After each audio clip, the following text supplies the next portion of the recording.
I'm curious, how did you and Peter get involved with Car 54? Where are you? After Tapeheads, I got a deal with Norman Lear's company to write and produce a film, direct a film called Dreaming of Babylon, based on one of my favorite novels by Richard Brautigan. Oh, God, I love Richard Brautigan. Yeah, and I had tried to get the rights to that book, and before Tapeheads, and John Malkovich bought them before me, and then it lapsed, and then I got the rights back, and we were able to. So the next project right after, when the film premiered at Sundance, it was like a big hit, and some people there said, "Hey, what are you doing next?" And I said, this Richard Brautigan novel, Dream of Babylon. And so they hired us to develop that, and Pete and I started working on that. Abby Rose Smith and I wrote the script. Abby is an actor who played one of the hitmen, one of the singing, dancing hitmen in the film Tapeheads. He was also a great writer. He ended up writing the film Falling Down. But Abby and I wrote Dream of Babylon, and Pete was producing that, and we went to all different places. We went to Mexico and San Francisco and North Carolina, and we scouted all locations and built sets, or two build sets. We didn't build any sets, but we had to put together our same team. Catherine Hardwick was on as the production designer, and that film ended up not happening. And at that point, we'd worked on a lot of that, and I took the job to which seemed like a completely innovative thought at the time. We're going to remake an old TV series into a film, to a feature film. That seemed very unique to me. And it was Car 54, Where Are You? So I brought Pete back and Abby to rewrite Car 54, Where Are You? For me to direct, and I think that was like in 90, 91, something like that, and I did that movie. Yeah, the trivia. Well, I'll just say the trivia on IMDb about Car 54 says something like it was filmed in 91 or 90, but not released till 94. Oh, I don't know about that, but well, I know that the same thing happened. No, I don't. I'm saying Orion. No, I don't know about that. I know that I remember it was released the same. I remember when Orion was releasing Car 54, we had a meeting. We had a marketing meeting, and they sat there and they said, "Hey, we're gonna kill this weekend. It's gonna be great. There's nothing else out there." And I raised my hand, and when I was called on, I said, "Well, I was in the theater the other night, and I saw a coming attraction for this film, Ace Ventura: Pet Detective, and it starred Jim Carrey, and that looked kind of like our same audience."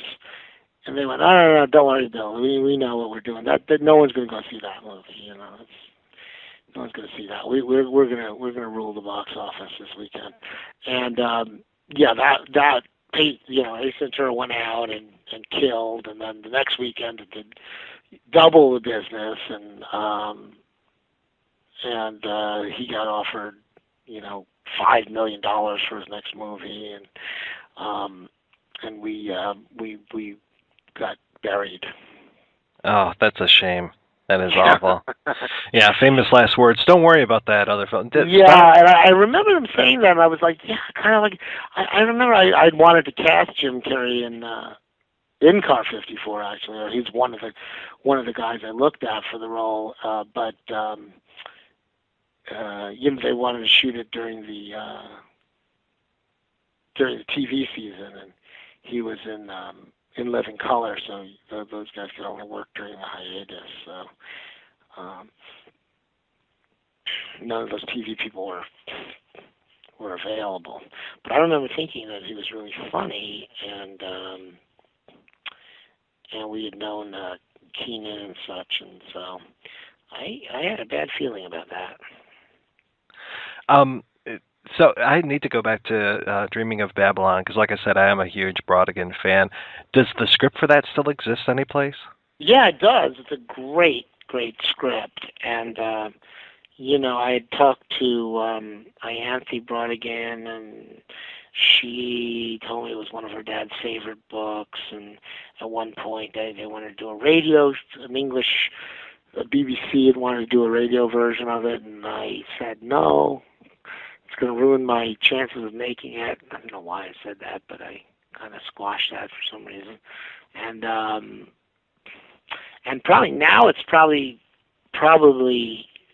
the time to make it. Back then it was really expensive because half the film took place in 1945 in San Francisco, detective film noir version, and the other half took place in ancient Babylon. And they had all kinds of, they flew palm frond airplanes and had huge baseball teams where Nebuchadnezzar would, was like the George Steinbrenner of the team, and he had a fabulous Mexican restaurant in Babylon, and there was giant wars fought. So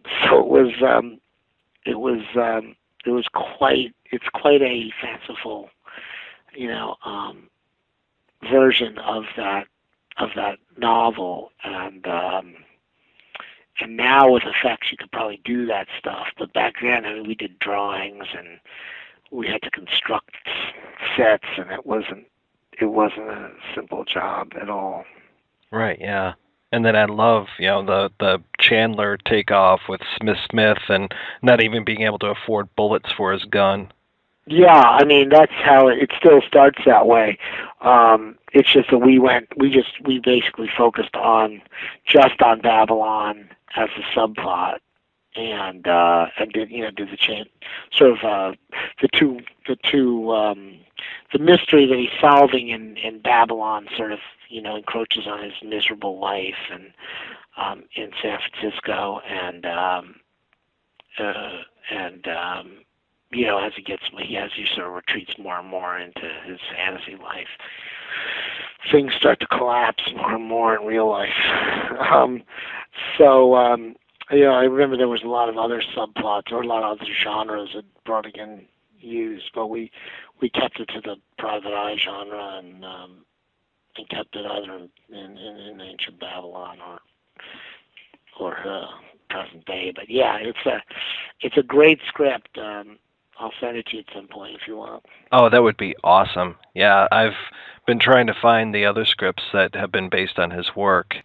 Because one of these days, one of my dreams is to write a book about great scripts that have never been made. I know that's been done before, but trying to go off the beaten path with some, authors who I really like. Yeah, this one might be, and probably you're right, probably Hawkline Monster is one of those as well, because I remember my friend Yanni Sigvatin had it with, I think, Johnny Depp. Wow. They were supposed to do it at one point. Mm-hmm. And I know Hal Ashby did Hal Ashby had Willard in the bowling trophies, or Hal Ashby? Oh, yeah. Hal Ashby right. might have he had one of them. He bought the rights outright to one of them. Not optioned it. He just, bought the rights. Right. So no one could ever buy it. And I don't know whatever happened to that, but I know he was working on a script for one of them. I wonder if it was Hawkline Monster. Yeah, and then there was supposed to be a version of The Abortion, too. Oh, really? Yeah, by Anthony Lucero is what I have. Oh. Okay. Didn't know about that. But yeah, I remember Brodigan's daughter talking about him doing the Hawkline monster, and then I remember some story. It might have been the Hal Ashby thing. There was something about Ashby and Nicholson and Brodigan all hanging out, and I was like, oh my god, I'd love to be a fly on the wall for that. Yeah. No, that's definitely was true because I remember when I was trying to do it, and at one point I ran into John Malkovich at a basketball game, and we were talking to him, and at that point I was saying, "So, are you still interested in doing Genie in Babylon?" Because he wasn't a big enough star at that point. I remember, Warner Brothers wanted John Candy to play him, and I wanted Bill Murray. And so, oh, hang on one second. Hey, I'm just having an interview. You want to just hang out for a second? Yeah. Yeah, I'll wrap up with you in a second here. I'm sorry. Yeah, and he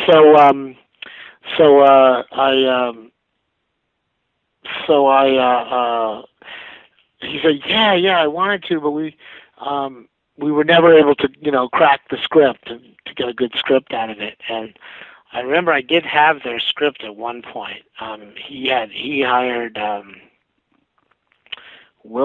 another writer, William Kutzwinkle. Okay. Bill Kutzwinkle to write a script on Dreaming of Babylon. I think I once read it. It was very different than ours, but I think I read it years afterwards. Right. Yeah. After the fire had already gone out. After fire had already gone out. Yeah.